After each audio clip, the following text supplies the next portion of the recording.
Здравейте, аз съм Манджоа. Сега ще приготвя пица с зелен. С продуктите, които ще използвам, ще се получат 2 средни пици.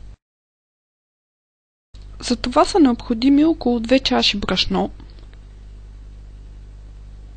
1 чаша вода,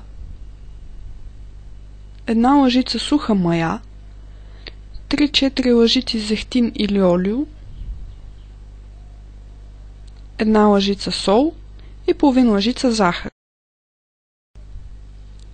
Първо ще разтворя маята във водата, която е с тайна температура и трябва да се остави за 3-4 минути.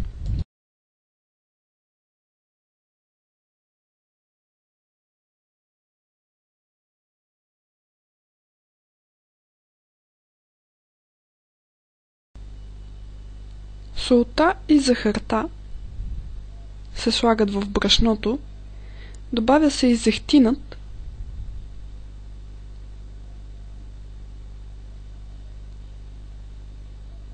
и продуктите се разбъркват добре.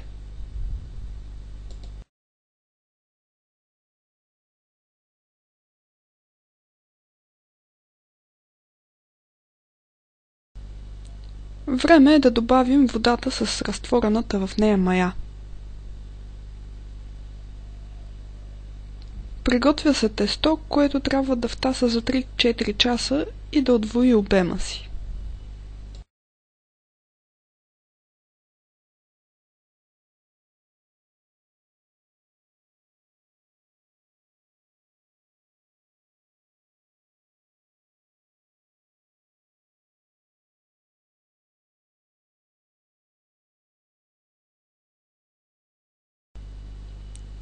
Използвам малко олио за по-лесно месене.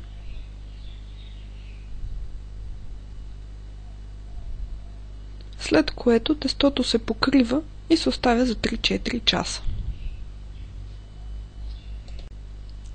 След 4 часа тестото е готово и сега е време да приготвим топинга.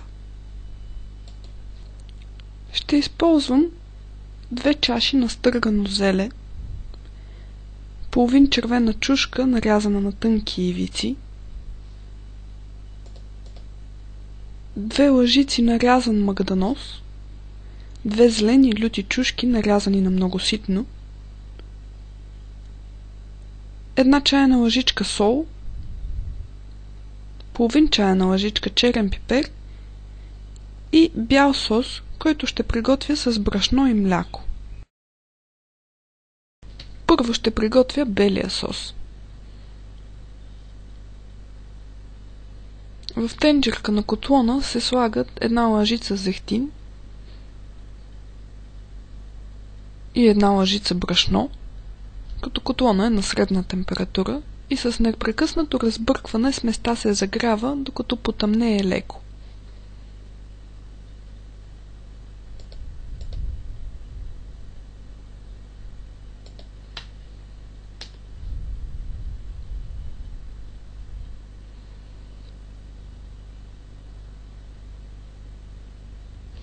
Необходимо още малко брашно, за да стане сместа по-гъста.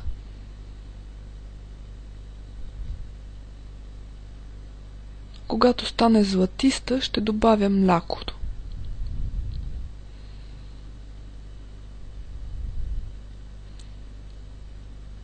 Добавя се бавно и се слага около 1 чаша общо. Важно е да се разбърква добре, за да няма бучици.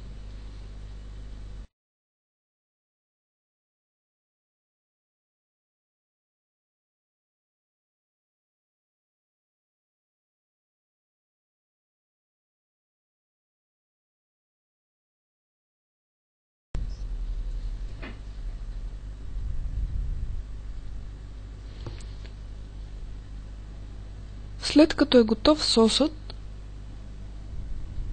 към него се добавят 1 лъжичка сол,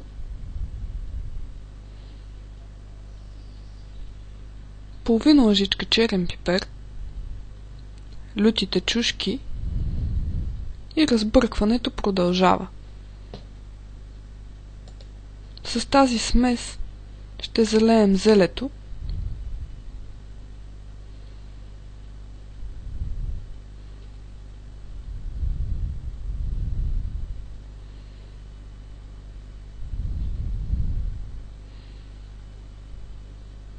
Добавя се нарязаната червена чушка, магданозът и всичко се разбърква добре.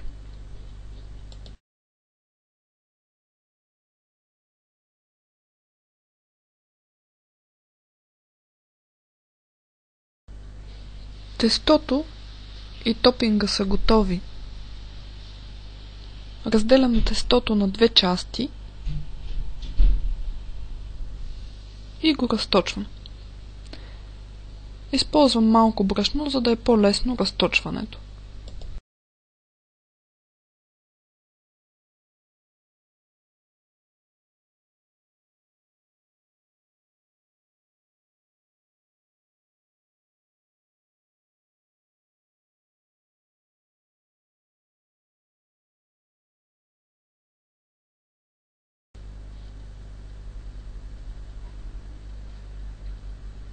Първо намасляваме тавата,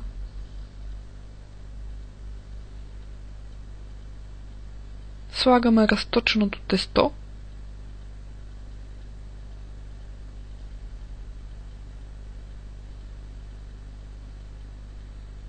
няколко капки зехтин отгоре и е време за плънката.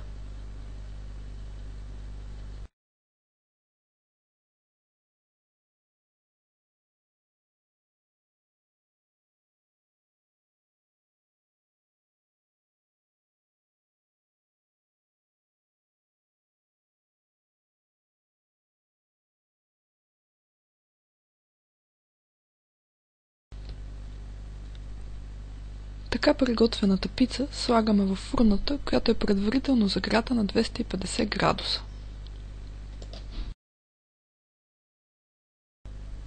След около 15 минути пицата е готова и я нарязваме.